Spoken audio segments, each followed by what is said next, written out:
What up? What up? Hope everybody can hear me. Today we got J Gottem locked in. We all know who he is. He's a street beef scrapyard fighter. He's one of their most dangerous individuals that they have up there. He's an absolute animal. So without further ado, let's bring him out. Jay, what up, man? What up, world? What up, Wero? Yeah, chilling, bro. How you doing? Oh man, I'm doing. I'm gonna keep doing. I'm still kicking. I feel you. I feel you. So, I know we talked about this before, but you've seen the podcast. You kind of know what this is about. Everybody has seen and knows who J Gottem is as a fighter, but we want to know who J Gottem is as just a human being. So we will jump right into it. Where'd you grow up at? Where were you born? Sorry, where were you born? I was born in Sacramento. You know what I'm saying? Lived there for a couple of years, but I grew up in Washington. So you know how everybody be like, "Yeah, I'm from Cali. I'm from Cali," because they were born in Cali. Mm-hmm. I'm one of the people that always say where I was raised, whether it's some small town nowhere. You know what I'm saying? I grew up a shark in a fish pond. You know what I'm saying? up there in Washington. Yes, sir. Yeah. Okay. You know what I'm talking about. I've always been locked in though. Yeah. Way to plug it. Way to plug the show. I've always had bigger goals in my eyes. Mm-hmm. No, I definitely feel that. Washington. Yeah, I mean, you don't really hear a whole bunch about Washington. You know, California's always all over the news. Florida's always all over the news where I'm from, which is not good news. But yeah, no, I definitely feel you. But it's because like people don't know about Washington. They'll always refer to the whole state as Seattle. You know what I'm saying? So when I get locked up, there's two big cities in Washington, Seattle and Tacoma, which are like active. But you know, Seattle motherfuckers and Tacoma motherfuckers are just like New York motherfuckers, Cali motherfuckers. They think their section is better, right? Yeah. So when I go to prison, it's a bunch of Seattle motherfuckers and Tacoma motherfuckers thinking that everybody else is nobody. And I got into so many fights. I think that's where I got all my training at, was prison. You know what I'm saying? I got into so many fights from people just trying to think that since you're from Olympia and I'm from Tacoma, that they got me or something. But bitch, I'm got them and I'm locked in. Hell yeah. So you were raised in Washington. What was little J Gottem like? You know, from 6 years old to 15, 20 or 15 or so, 15, 16 or so. Oh, little J Gottem. Yeah. Let me tell you, I had two brothers from motherfucking. Their address was close to hell because they put me through it. But looking back now, I'm glad they put me. I used to get beat up every day by both of them. You know what I'm saying? Like if I was ever kind of like keeping up with my older brother, then my other one would jump in. They didn't taught me so many lessons. I'll just put it like that. You know what I'm saying? And now I can learn to appreciate them. You know what I'm saying? But 6 through 15, them was hard time. Like, okay, after they get done beating me up or whatever, there'd be some days where they'd have their older friends, like high school friends or whatever, fight me like, yeah, you can't fuck with me. You can't even fuck with my little brother. Go fight. And I have to go fight them. Like, yeah. So how many people in your family? What do you got? Break it down. Who did you live with? So my immediate family, I have 2 older brothers, 2 older sisters. I'm the youngest. But then on my dad's side, I got a older sister and 2 younger brother and a younger sister. Okay. How was your relationship with all of them? Like it sounds like when you were younger, the 2 older ones picked on you a little bit. But how's everything now? How were they before? Oh, I'm taking care of everybody now. You know what I'm saying? Like I'm the one that was always locked in who made it. You know what I'm saying? Like not my sisters. You know, my sisters are good, but as for my brothers, they didn't really lay a blueprint as far as life itself. But in the streets, you know what I'm saying? What they gave me kept me on top of my shit. You know what I'm saying? Yeah. And I'm not even saying that they were picking on me like that, but we were all we had. You know what I'm saying? So really, they were training me. You know what I'm saying? Mom's gone. Pops, I don't know where the fuck he was, you know what I'm saying? But like I got my first year in jail when I was 12. You know You know what I'm saying?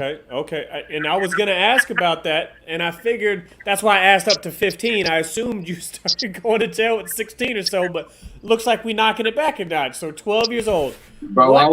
I was robbing houses Yeah. at kids.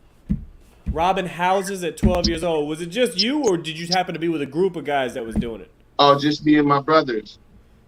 Man, God I tell damn. you, we had the whole setup. We was like spy. We had binoculars, you know what I'm saying, telescopes, walkie-talkies. We was talking in code like Alpha, I'm going in the front. Copy that. And still got busted. So how many houses did y'all hit before you got busted? And only talk about the ones they know about that you went to jail for. If there's something they can catch you, don't talk about them shits right now. Hey, there's statute of limitations. It's been 10 years, brother. Oh, okay, good. Tell me everything. I want to hear about all of it. Like, Yeah. okay, so our hitting houses wouldn't always be for they got valuable shit in there. Our hitting houses sometimes was mom's been gone for 3 or 4 days and we just want to go hit their pantry. You know what I'm Just saying? want some food, huh? Okay. Yeah, so like cause when we moved out to in the middle of nowhere, there was no stores that we could go really steal from like that.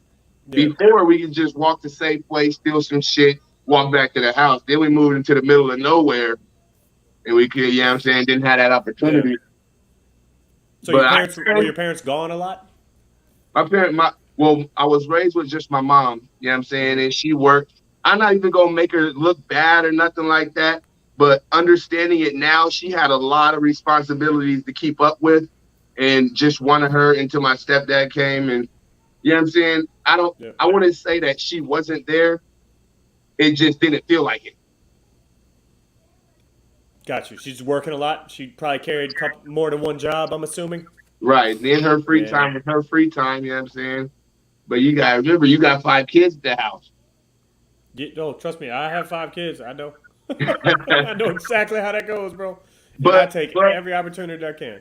But where you deserve a break sometimes too, whether it's Hell yeah. every Wednesday and Friday, you know what I'm saying? You deserve a break too. And that's some things that kids don't understand. No, it's hard to understand when you're that young, and you do understand when you're older. But there's definitely a line there. Like I take the opportunity to go do what I want to do, but I also make sure that their needs are taken care of. Right. So, 12 years old, and you said you did your first year in jail. So Yeah. was it? Yeah, I'm 36 assuming. 36 to 52 weeks in this place called Echo Glen. Okay, is that like a juvenile detention center? Yeah, it's a juvenile prison that has boys and girls since they're so young. Got you. Okay, so you did that. You were robbing houses with your 2 older brothers. Uh-huh. You got busted. Did they go too? Did they get caught too? No, one of my brothers did. One of my brothers did, but my oldest brother wasn't there for that one, and that's probably why we got caught, because he was always the smart one. Got you. Okay, that makes sense. And then we took some dumb shit. The shit I got caught for, we took like these people were having a wedding or whatever, and they had hella alcohol, hella Jack Daniels, like a specialty case of 6 half gallons of Jack Daniels, and Yeah. that's how we took. I didn't even take that shit. I took some gummy worms and a checkbook, and he took the alcohol. But the only thing people was worried about was the alcohol because they had a wedding coming up. Yeah. And so, where were you when the cops came and scooped you up? Did they catch you at the house? Nah. We had already made it back. We was at my mom's house. It was fucked up because my mom had came home. You know what I'm saying? We was having dinner and shit. And mind you, in Olympia, there's no niggas there. You know what I'm saying? And especially in the boondocks where we lived at, like, we were stupid. Like, there was no other black people or anybody that would want to rob houses in our neighborhood, just us. You know what I'm saying? So the police didn't even have to do an investigation. They just came to our house, like, and then on top of that, when we had kicked the door in, there were shoe prints on the door. Yeah. You know what I'm saying? So when the police came to my mom's house, we're trying to act innocent, like, no, I don't know. And then the police was like, well, can we take your shoes? They take your shoes and see what if the shoe print matches. And my mom is like believing us at first. She's like, yeah, go ahead. I'm not sure they didn't do it. My boys didn't do nothing. Yeah. It was worse. You know what I'm saying? It was worse to be embarrassed in front of moms like that than it was to actually, you know what I'm saying? Like, Then Mom actually had applied lost for all it. Yeah. trust because at first she had put up for us, stuck up for us, but then when she seen that she had stuck her neck out there and got it chopped off, it was never the same again. No, it's hard to come back from that. So yeah, you go to court, you get sentenced, you're in juvenile detention at 12 years old. Um, did it make you harder, or did it make you go, maybe this isn't the life for me? It made me harder. Yeah, that's It fair. made me harder because at this point I still didn't understand, like, because you got all these other people around you living these easy lives, you know what I'm saying? And then when you do what you feel like you need to do to get along and survive and shit, you know what I'm saying? Then you get locked up for it. And everybody don't have the same story or whatever. But I felt like shit, we was doing what we had to do, you know what I'm saying? For the most part. Yeah, yeah, that's rough. But but Um, but I would say that wasn't my first time in jail though. That was just my first year. bro, did you just say that sentence? That's that's sad, but it's funny as fuck. Yeah. What was your first time in jail? How old were you first time you was in jail? First time in jail was like 10. We was me and my brother had got into a fight, and it was a real bad fight to where neither of us was stopping. Jamie, you need to go with your brother. It was a horrible fight, you know what I'm saying, where neither of us would stop. Mom was there, ended up Yeah. calling the police, you know what I'm saying? So the police was like, we don't have to take them, but they got this program called Youth at Risk, where if this happens, you can skip the calling the police and just report it straight to the courts, and the courts will handle it. Mm-hmm. You know what I'm saying? And my mom put us on that program and took advantage of it. So it was like now everything we didn't do, like if we didn't clean the house right, that would be a violation of the rules of the household, and we'd have to go to jail. And then it was when my military stepdad was still alive, so he was real anal about everything anyway. So we ended up going to jail for like weekends and weeks at a time because we don't perform up to this military standard that this nigga got. Yeah, that probably had you walking on eggshells a lot around there, huh? Man, we was walking on the streets, running away. Fuck this. Okay, so how long did you go that first time when you were 10 or so? How long did that last? So it's like a progression. At first they start you off weekends. You keep on like your first through your fifth violation is just a weekend. And then your fifth through your 15th or whatever, it's like a setup like that is a week. You know what I'm saying? It's like a progression thing. Okay. So, all right, you're doing a couple little, getting into a little bit of trouble at 10 years old, 12 years old, the shit gets kind of real. You spend a year locked up. What happens after that? What do you do when you get out? And when was the next time you went to jail? Because I'm seeing a pattern there. I'm seeing you definitely rolling in and out of jail quite a bit in the past 20 years, huh? Yeah, a little bit. Okay. So, All right, so I gets out like 13, maybe 14. I'm not quite sure exactly. But I gets out 13, 14, and I remember it was my freshman year in high school. You know what I'm saying? So I would say the jail made me harder, but it made me smarter at the same time. You know what I'm saying? So I didn't want to go back. That was for damn show. I went from freshman year, you know what I'm saying, just getting it back. I went to the foster home my sophomore year. Then I got to start playing sports and shit. Sports helped me out a lot, gave me discipline, taught me some lessons, showed me that I was good at some shit, you know what I'm saying? Showed me that I was top echelon, and showed me that I could be locked into something positive. You feel me? What sports? Football, track, and then I played basketball, but I took this basketball season off to get ready for track. Okay. Yeah. But yeah, I was a hitter. You know what I'm saying? Like, yeah, I'm a legend out here. You know what I'm saying? You might not know me or know about it out there, but your boy always been locked in out here. Big Bells is what my name rings. I like it. Yeah, hell yeah. So you get into sports, that helps rein you in just a touch. And those are let's after high school. What about after high school? So you graduate high school. Did you graduate high school? I graduated high school. Okay. I was graduated with a 3.6 because I was always locked into the motherfucking academics and shit. I love school just to get out of the house. You know what I'm saying? Like, you know how when your house environment is fucked up, so anywhere you go outside of the house is going to be a better time than at home. Mm-hmm. That was school for me. So I love to be at school. You know what I'm saying? Like, okay, yeah. I graduated, and then I graduated at 17, went straight to the streets. But while I'm in the streets, I'm still doing other shit like playing semi-pro football. You know what I'm saying? Doing a lot of shit, selling to. Well, hold on, because when I first graduated, you know what I'm saying? I should have went to college, didn't take my SATs. I was getting into it with my parents heavy at the time, going through this foster care type shit, you know what I'm saying? Mm-hmm. To the point where my foster parents wanted to adopt me and shit. And my motherfucking mom came and stopped it, you know, we can work this out type shit. Goes back home to the same shit. My stepdad dies, you know what I'm saying? So I'm really just holding my mom's down at the time, you know what I'm saying? Were you and your stepdad close? No. He was kind of the reason why all this shit was going on, and not to disrespect him, because now I understand that it's hard to be a stepdad. And I'm a stepdad to 1. Yeah. That motherfucker was a stepdad to 5. You know what I'm saying? So that's a tall order. Yeah, exactly. You know what I'm saying? So I have a better understanding now, so I don't take it as heavy. Yeah. But he was kind of fucked up. You know what I'm saying? Like, not kind of. He was fucked up.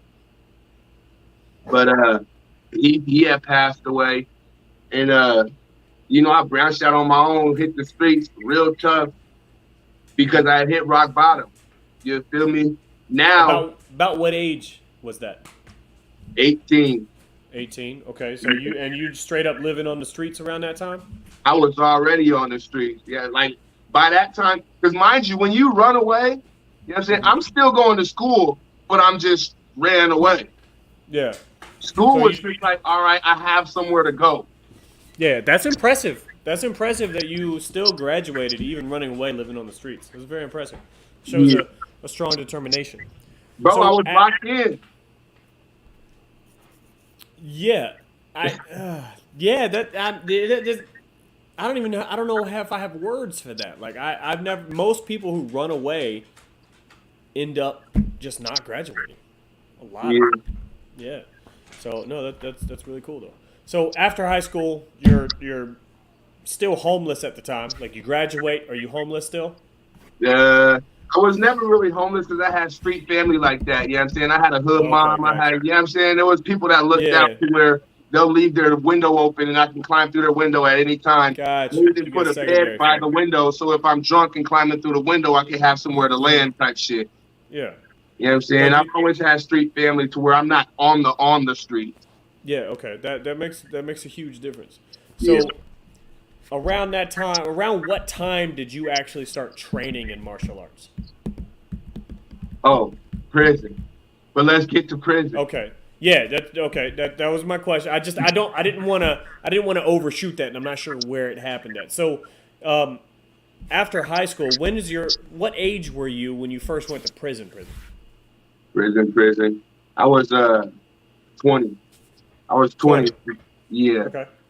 What happened there? Why did you go to prison? Okay, so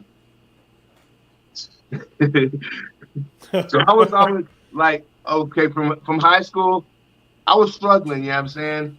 But why struggle when you got these other weak ass motherfuckers that aren't struggling? So I had a bunch of big, like, not to say it like that, but I grew up in Olympia, all white people, all soft ass white boys, you know what I'm saying? To the point where I could smack you and take what you got. Like, I've had situations where I knocked a motherfucker out who had a gun and took his whole motherfucking pound of weed, yeah?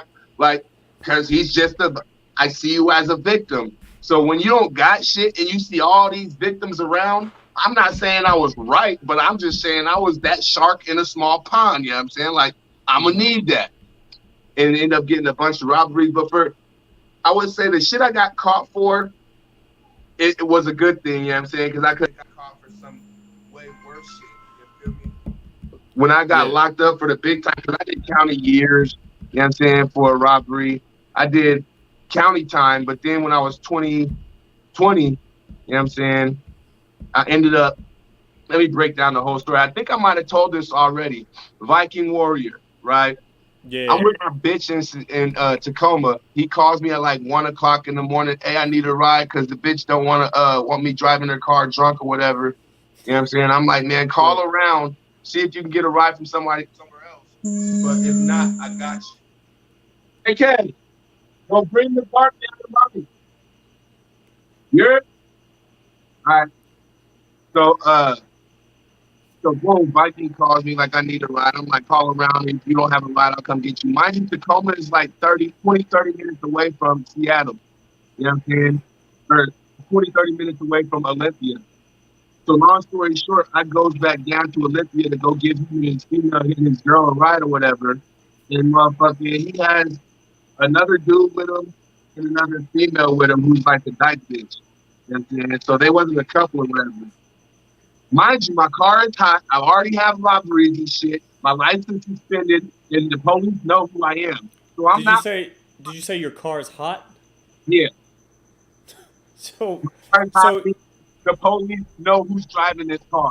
Yeah. Okay. You know what I'm saying? Bang. I'm not driving 5 deep in a car at 2:00 at night. Hey, that's getting real choppy, man. It's starting to get hard to hear. Yo. Oh, there it is. You can hear me? KK, call mommy so she stops calling my phone. Please, hurry up.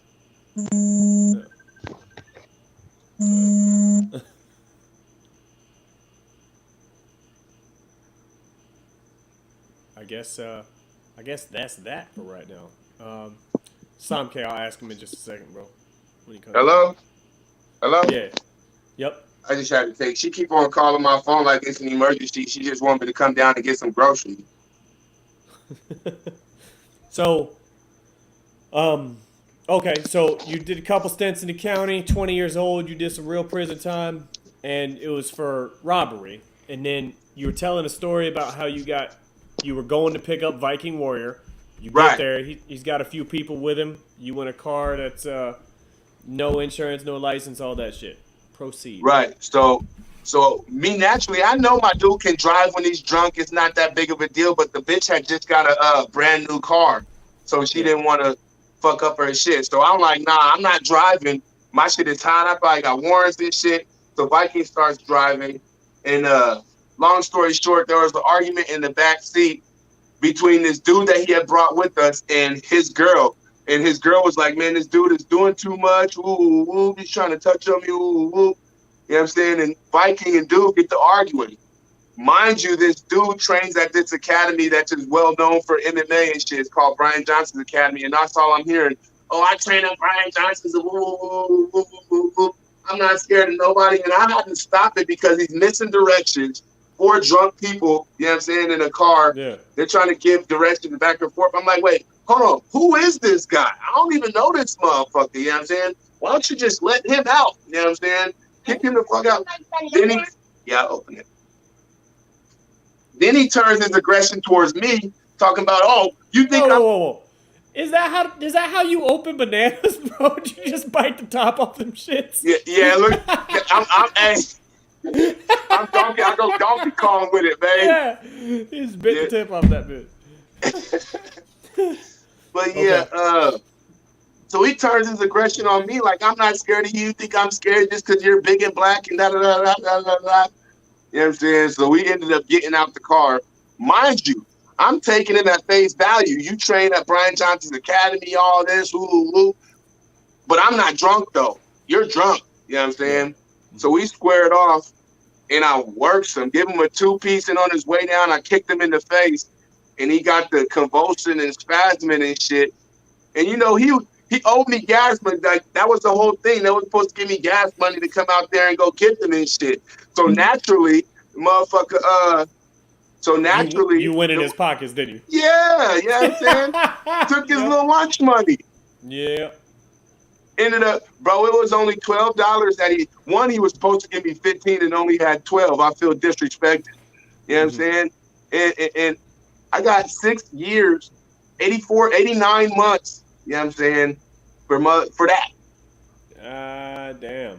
Yeah. Okay. How much of that, and that was when you were 20? How much of that did you serve? I did 5 years, 10 months. 5 years, 10 months. Yeah. So We got a couple questions. We're going to pause right there and ask this question. What's J Gottem's tips for surviving prison? Like, now that we're at that point where you're talking about actually being locked up, how did you do 5 years? Like, how was that? Man, for me, I already had a brother that was locked up. One of my older brothers had already been locked up for 7 years. Mm-hmm. So it was like I knew what it was like before going there. You know what I'm saying? So I knew to mind my own business. I knew not to jump in people's conversation. I knew, you know what I'm saying, these basic respect rules, because prison is all about respect. If you have respect, then you don't got to worry about shit. But if you're disrespectful, acting like a kid, thinking that you're big and bad, you're not going to make it, because there's always somebody. It might not be bigger and badder, but there's somebody that'll poke you or go to a different extent. There's that lifer that doesn't give a fuck about you getting out or nothing. You know what I'm saying? Mm-hmm. So I would say my best tip is to just mind your business and do your time. Yeah, and I have a small tip too. Maybe don't go to prison. Maybe that. Mm-hmm. that should help a little bit more.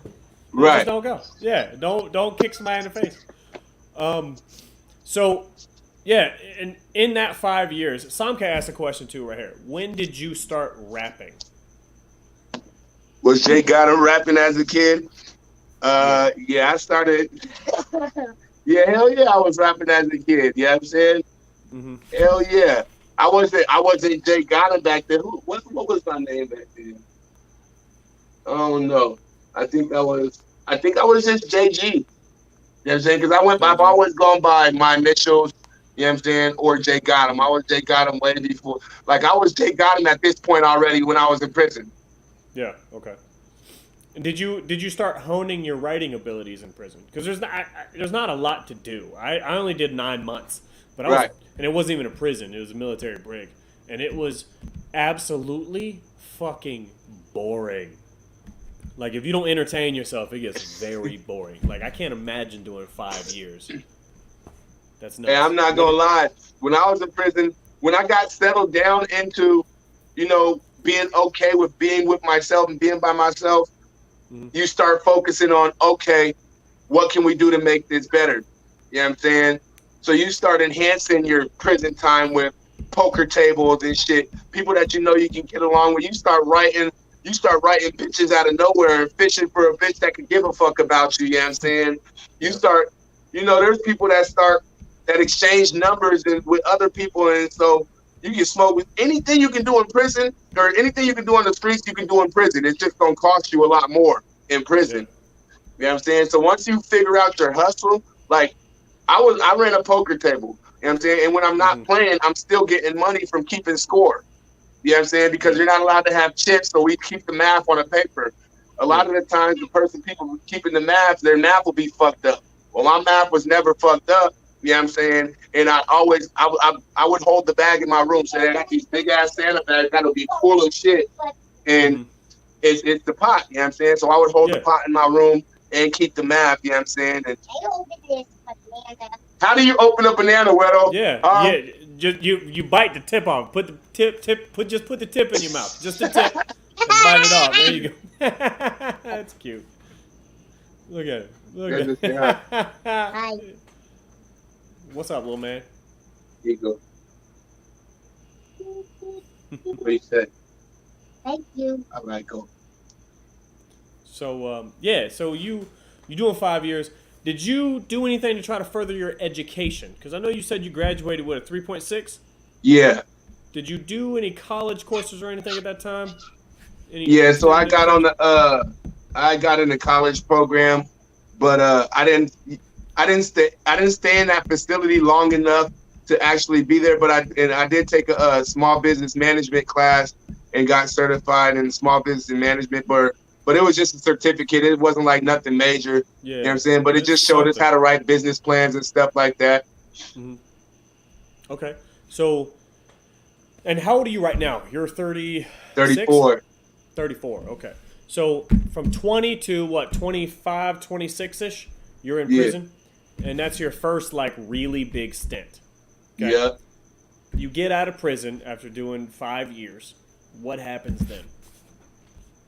Oh, man. Once I got out. Okay, so when you're in prison, time stops for you, and the only way to know what's going on out there is the stories that people tell. So I'm soaking in all these stories, and I'm mad that I'm missing this fucking the OxyContin epidemic because I'm a hustler. You know what I'm saying? So I'm hearing that motherfucking one pill is going for $80 and shit. I'm like, what the fuck? Like, I just wanted to be a part of getting that type of that money. So I was kind of mad that the epidemic had ended and they had started making different OxyContins, the liquid gel ones that can't be broke down or whatever.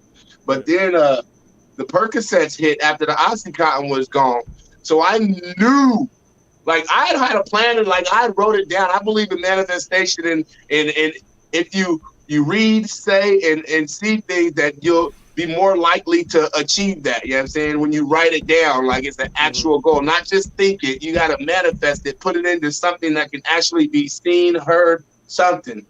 So I had already had a plan, like, oh yeah, I already know everybody. Everybody already respects me on the streets. You know what I'm saying? Like, I wanted to be a part of getting that money. So when I got out, I was so locked in. I'm trying to tell you, Wero. Yeah, and let me pause you and ask a question. You took a small business class, and you're hearing about all these drugs that you can go hustle. What in your mind at 25 years old, after you just did 5 years in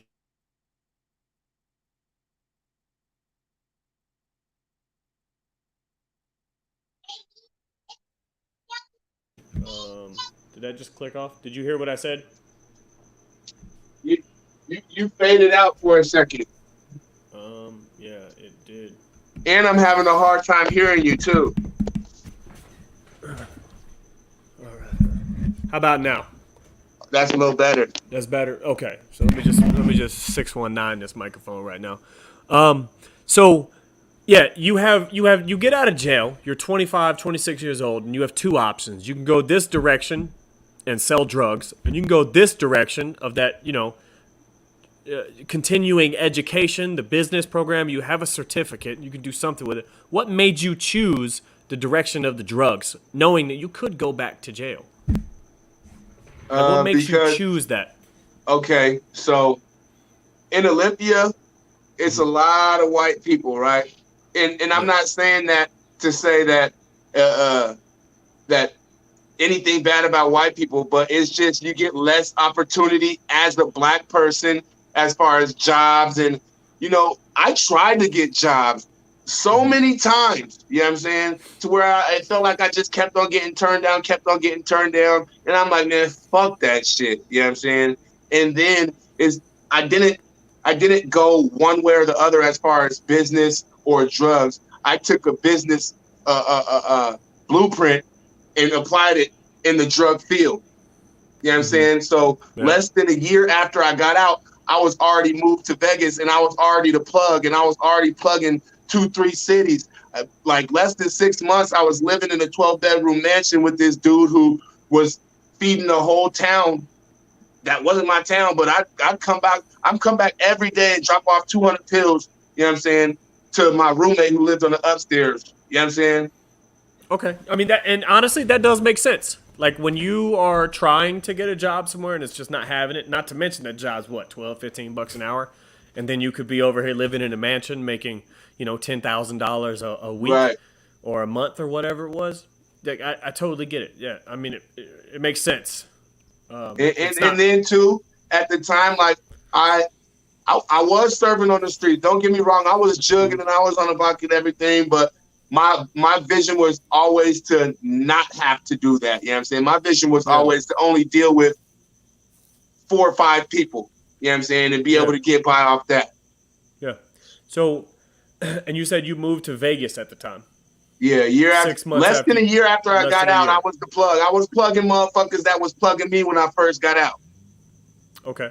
And then how long did that last? I'm assuming you got caught and went back to jail again? No? I've only went to jail that one time. Just that once? Okay. Just that 6 years. Okay, that's good. That's good. So never got caught for selling, never got stopped. Man, I've been on a plane with 1,000 people. Like, my shit was smooth, you know what I'm saying? Okay. No, that's good. What made you finally walk away from that? And I mean, I see the kids. You open bananas. You obviously a family man now, and you have responsibilities that go a little higher than that. You know what I mean? And you work. Where did you say you work? Was it UPS? Vegas. No. I mean now, like right now. Oh, I'm in Seattle now. So what do you do? Where do you work at? Okay, so I work for the local union 242, and I've done a lot of different jobs, but right now I'm locked into a longer term job, which is building roads. We're redoing the I-405. We're making it, I think it's 6 lanes instead of 4. Then we're taking out bridges, doing a lot of. But what I do for them is I check grade. You know what I'm saying? Make sure the slopes are where they need to be. Yeah. And basically ride around checking, doing water mitigation and shit, making sure the roads aren't flooding and shit. So we have pumps all over you guys probably could have used it in California. Oh, I'm in Arizona. I mean, Oh. So where was that change at? No, you're making a bunch of money selling drugs, and now you have a taxable W-4 or W-2 job. So where did that change happen? About what age, and what was the catalyst for that change? I mean, I hate to give her all the credit, but it was a standard that my wife has set to where, what she said was she doesn't care about all the money. She just wants a solid future and not have to worry about da da da da da da da da da da da. You know what I'm saying? You going to jail is what you don't want to worry about. or the house being shot up or something like that. Right. Yeah, that's a smart woman. Yeah. And so, Yeah. you have to submit to somebody, to a higher power. And she was like my higher power. And like, you know what? It's a good idea. And when I stopped hustling, and not only that was one of the things, you know what I'm saying? But at the same time, I had just because I used to take care of her dad, you know what I'm saying? Like, here was my hustle. In Vegas, there's so many pain clinics out there. There's more pain clinics than there are McDonald's, you know what I'm saying, like convenience stores. So when I went out to Vegas, you already know Vegas is a place where you can get anything. I sat outside the pain clinic like, hey, I'll buy that. I'll buy that. What you got? I'll buy that. Ended up getting my little group together, and I found out that my girlfriend at the time, her dad, went to the same doctor that I sat outside of his office and shit. So he was my way in to go meet the doctor. Mm-hmm. The doctor was this African dude. And you know about Africans. They be scandalous if they can make a little money on the side. Hey, you guys need to go. Be loud somewhere else. So boom, you know what I'm saying? I got introduced to the doctor, you know what I'm saying? Basically told him the plan, and what he told me was anybody who has recent x-rays or MRIs within 2 years with an injury, come give me whoop-de-wop amount, and I got them, you know what I'm saying? 100, at least 120, you know what I'm saying? And so boom, instead of just going and getting anybody to go into the doctor's office, because a lot of young motherfuckers say, I broke my ankle 2 weeks ago, and like, he don't want that. He want the longer term clientele. So what I did was I branched out and had my wife's dad recruit his friends, his senior friends with osteoporosis and long-term pain and whoop-de-wop, you know what I'm saying, who might have needed help. And I had them on payroll. All right, all you got to do, I'll take it. Man, listen, I had a shuttle service. I'm taking you to your appointment. Like, it was all good. And these people didn't have nothing else going on, so shit, it was just a little extra money and a chance to kick it with a young, handsome motherfucker. Yeah. Where did you get that young, handsome motherfucker, though? Like, where did he... My wife told me. Yeah. So, okay, but where did that change come in, though, when you stopped the hustle? When you said, okay, when did she put the kibosh on that? Okay, so long story short, I was in business with my wife's dad. Hey, you need to go. Close my door, please. So he had started doing his shit, and it had kind of got out of hand. You know what I'm saying? To where at this point, I'm paying your rent, making sure you're good. You know what I'm saying? Your tires, he needed new tires. I got him new tires and shit like that. Because really, we in business here. That's my business partner. You know what I'm saying? I looked at him as an equal and shit. Yep. And so he had did some scandalous shit. Mind you, since we had the plug with the doctor, I said, hey, we don't need to get anything unless we put them in the doctor. That's why I shuttled them to the doctor so I can get my 100% guarantee that what I got is real. You know what I'm saying? Yeah. That was my whole thing. I gave a money back guarantee. You know what I'm saying? And so he had crossed the line one time and bought like 400 pills from this street nigga because he was trying to come up because he had gambled his money and shit. And so boom, I sent him up. They came out bad, you know what I'm saying? So they get some back. My dude comes down here and I got to go handle the situation. And the shit that I was gonna do to you, because you try to act gangster about the situation instead of saying, you know what, I fucked up, I needed it, woo, woo. This old ass dude try to act like a fucking, like the top G or something, like it was some mob shit, you know what I'm saying? Mind you, I'm married to your daughter, your grandkids are in my house, you know what I'm saying? Why would you try to make a threat like I can't cut? Like at this point, I was selling guns and everything. Like I wasn't just selling pills, I was selling guns, I was like anything, all money in type shit. How much money were you making a month at like the height of your At least movement? I'm gonna be modest and say if I busted 3 or 4 moves, you know what I'm saying, I make at least 15 racks profit In a month? in a month. Easy. Not bad at all. That's not bad. Hey, listen, Viking Warrior was sending me 20 racks at a time, and that's just one of my people. Yeah, moving some weight, huh? Yeah, you came right out of there at a jail and got to work, huh? How long? How old were you when that changed? How old were you when that changed, though? Like what age? I had my first kid at 28. 28. Okay. Yep. Yeah, so probably about like yeah. When I had probably 29 is when I gave it up, and when I gave it up, you know what I'm saying, I let everybody know like, hey, this is the last shit, like this is the last one. I'm cool. Like I kept everybody abreast, and you know, I even passed the plug, but that ended up going sour and shit. Yeah. But some people can't handle that shit. After her dad had did that, I was gonna kill him. I had a plan to kill him, and my wife was like, please, baby, don't woo woo. She was like, well, if you do, then I'm coming with you. Yeah, I'm like, damn, you would side with me over your dad, you know what I'm saying, on some shit like this. And then it's like, I had a nice little stack at the time, you know what I'm saying?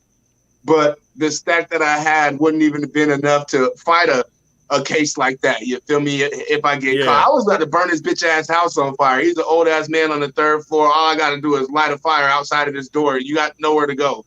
You know what I'm saying? But instead of doing that, I was like, you know what? I can already put people on notice that it's about to end anyways. You know, I still got 50 racks put up. You know what I'm saying? What I thought I was going to do was I thought I was going to take that money and put a down payment on a house, be able to find a job, and then, you know, pay mortgage instead of rent. But I didn't know, you know what I'm saying? I didn't know that you have to have proof of income. You have to have tax returns. You have to have, you know, two to 4 years at the same job to even think about getting a house. So really, you know what I'm saying, that plan was botched, but I was still out of the game and ended up working at this fucking doggy daycare place, picking up shit for $9.25 an hour. This is coming from making, you know what I'm saying, I made more than that off selling one pill. Yeah, but would you say it's less stressful though? Just having a normal 9 to 5, is it? I understand the adrenaline. You know, when you selling drugs, there's an adrenaline rush that comes with that. You know, or anything. When you're selling anything that's illegal, there's an adrenaline rush. Like it feels good. You know, it's kind of like fighting. But when you just work at a 9 to 5, there's no adrenaline rush that comes with that. So, but it's less stressful. Would you agree? Like, was it less stressful to quit doing all that? I would not agree because my program, I wasn't every day on my grind like that.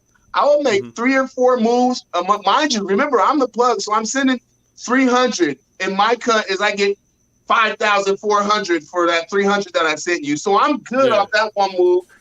My goal was to make 4 moves a month, you know what I'm saying, and try to get $5,000 off every move. And that's not stressful for you at all? It's not stressful at all. 4 phone calls is like for 20,000. I mean, I feel you. That it stressed me out. That would stress me out. Like just worrying about getting caught, worrying about somebody saying something, going to jail. Because I would never want to do 5 years. I felt like my hustle was a real job. You know what I'm saying? Like, I'm taking people to the doctor. You know what I'm saying? I felt good. I'm feeling like I'm making a way for these old people to have money and, have some extras on the side and shit. It was kind of rewarding. Yeah. Yeah, that's still, yeah. No, I get it though. Okay, when did you start training in martial arts, and when did you hear about street beefs? Well, I never really started training martial arts. I got into a bunch of fights. We skipped over that part, but I got into a bunch of fights in prison, like I said, from motherfuckers thinking that they're better than me because of where they're from or whatever. Yeah. And I just never turned down one of those fights. You know what I'm saying? Like, I've always been a fighter. Like, it's in me. You know what I'm saying? I really don't. You don't train anywhere? Yeah. I did start training after street beefs. Okay, so let's talk about how you found out about street beefs. How'd you find out about street beefs?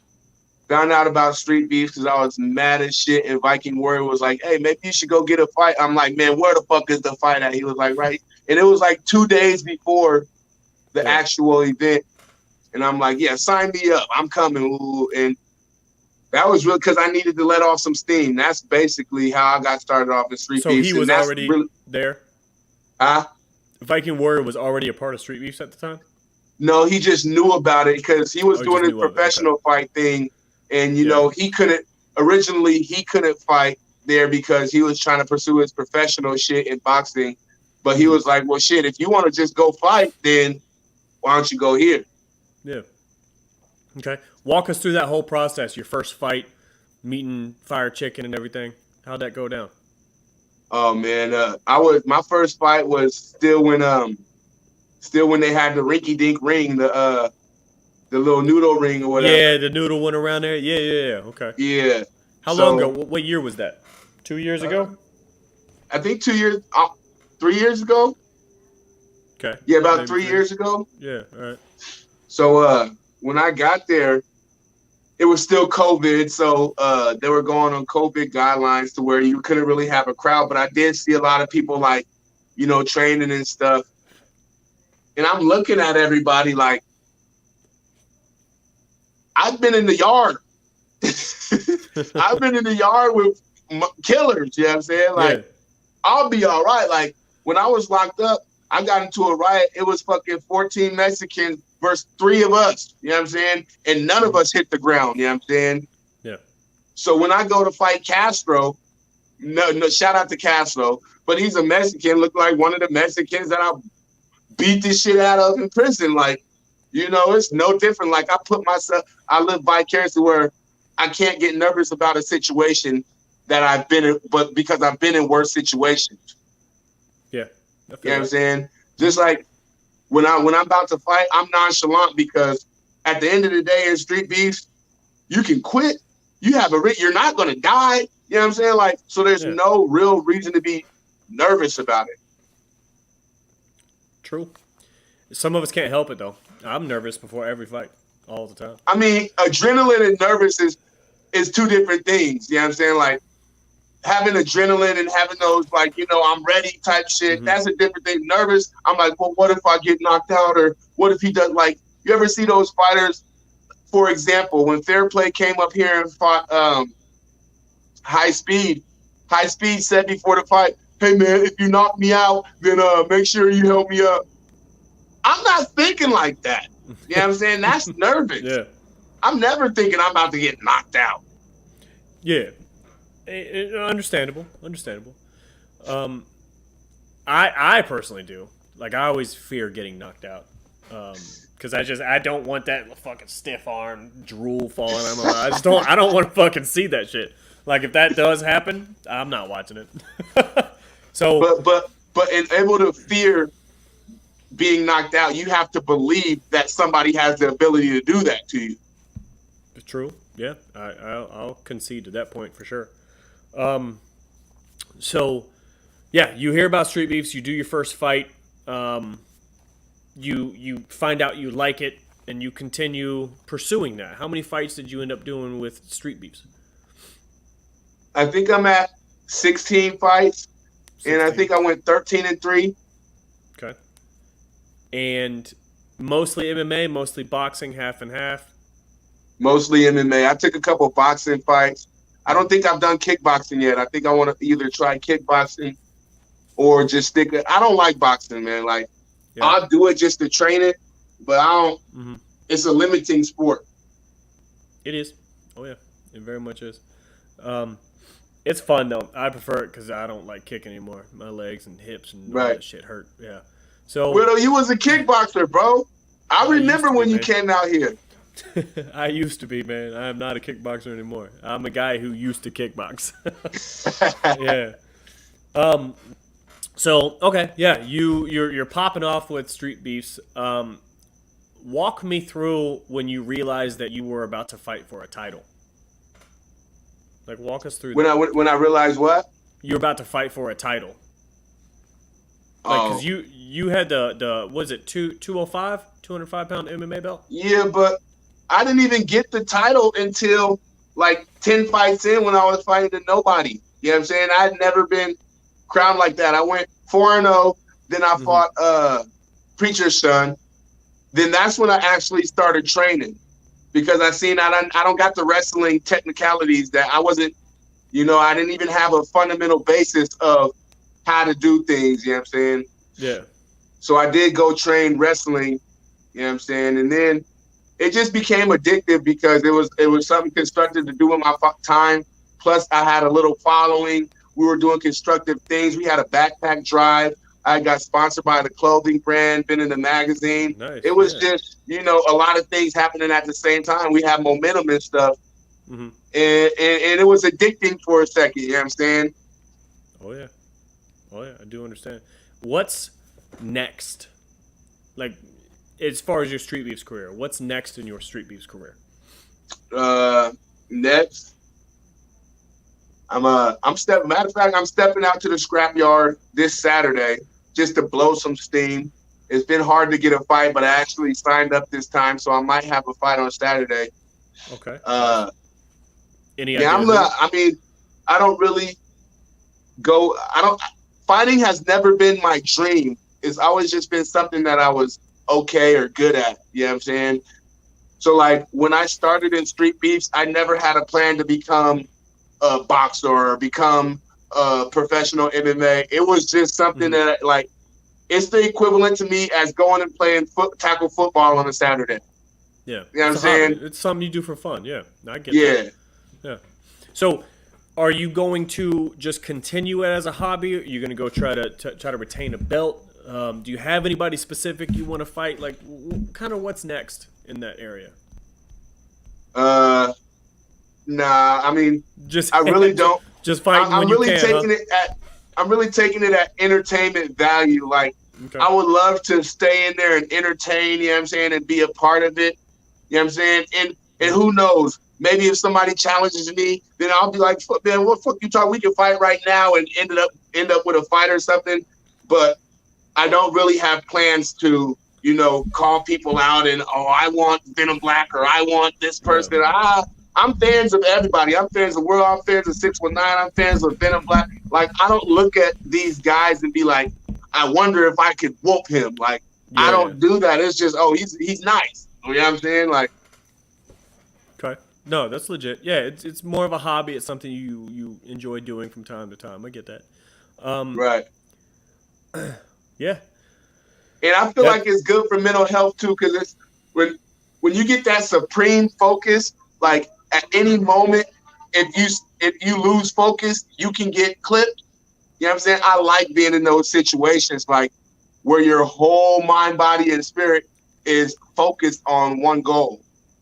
Yeah, the combat sports and just training for it is phenomenal for mental health. It's huge for mental health. I've had quite a few people on the podcast talk about their mental health and how much fighting has helped. And Heart in a Fight did a impact report, a whole Street Beast impact report. Well, a year and a half ago, and a lot of it was just people talking about how it's improved their mental health. So it's definitely a thing. One more question, and I'm going to open it up to anybody in the comments if they have a question. But how did the fight with you and Terrifier get set up? Because he's, 60 pounds heavier than you? And what made you take that fight? Okay, so I think it was a Tuesday before fight week, and no, when was it? I think it was a Wednesday. Well, whenever we did our podcast, you know what I'm saying? It was, remember the Scrap Talk? Yeah. So it was just on Scrap Talk, and he was complaining like, nobody will fight me, nobody will fight me. And I had made a comment like, yeah, one of these days, bro, we got to step into the ring with each other, you know what I'm saying? It'll be fun. And then Viking had blew it up, you know what I'm saying? Like, you know, Viking got a mouth. He always want to talk and shit. Yes, so he had blew the shit up. Yeah. Yeah, so he had blew this shit up. And I'm like, fuck it, I'm not like, what's the worst that can happen? So I took that fight on like a Wednesday for the next Saturday. Didn't get to train or anything, but I'm like, it is what it is. I'm not scared of it. Like, I was just trying to show people, listen, it doesn't matter if you lose, you know what I'm saying? But don't pick and choose. Like, that shit ain't cool, because that was really my foot in the door to try to challenge all these heavyweights that I know suck, but I ain't bothered them because they're in a different weight class. Yeah. But once I fight Terrifier, now I'm going to fight. That was my plan. Now I'm going to fight everybody on the way down because you guys were scared to fight somebody in your weight class. Yeah. Who's on that list? Oh, man. Who's on that list, Jay? Come on, call them out, bro. Let's hear it. Well, Brick House. Okay. But he ended up fighting him. Fighting him. Okay. You know what I'm saying? And beating him, too. There's a couple dudes that were dodging the fight, and I don't know their names like off top right now. You know what I'm saying? And some of them have reasons because a couple of them train with Terrifier, so naturally they're not going to fight each other. So I'm not saying, but it's a lot of people that sign up, then come to the event, and then want to pick like, oh no, I don't want to fight him. Oh no, oh okay, I'll fight him. Yeah. Like, hey, listen, if you're here for a fight, some people get choosy. Yeah. Yeah, I don't like that shit. You know what I'm saying? So I was just showing the people around me, I'm not going to pick and choose. Win, lose, or draw, you know what I'm saying? You get in there, you do what you can. Like, this is a showcase of your skills. If you ain't got it all like that, then shit, you just ain't got it all. But it's not like you lose the money. The pride doesn't matter, really. Like, nah, I don't. Yeah, losing, there ain't nothing to losing. Who gives a fuck? Like, winning feels better, but there's not. I mean, nothing happens when you lose. That's why we fight street beefs. It's fun. It's a hobby. So okay, yeah. If anybody else in the comments has a question, which they asked their questions, they might not. But yeah, I really appreciate you being on, man. I know we've been trying to do this for a hot minute, and we just been locked in. It's been kind of hit or miss, but yeah, I appreciate you being on, man. I really do. You want to plug any social medias, anything? Shout outs to anybody? I'll throw you up here on the solo. Shout out everybody in the Street Beef organization who can step up and really do this shit. Fun fact, 99.9% of the people in this world wouldn't even step into a ring. So if you're in here and you're doing your thing, you part of that 0.1%. It's Gottem. Well said, sir. Well said. But yeah, thanks again, man. I appreciate having you on. Yes, sir. I appreciate you having me. I'm going to stay locked in, too. Yeah, I appreciate it. Get it, bro. Yes, sir. Get it. All right, my man. Have a good night. Yes, sir. You too. Yep. Later. Yeah, man. Thanks for everybody watching. I appreciate you guys tuning in. And next week we got Beach. Beach should be on next week. So you guys have a great night, and thanks again.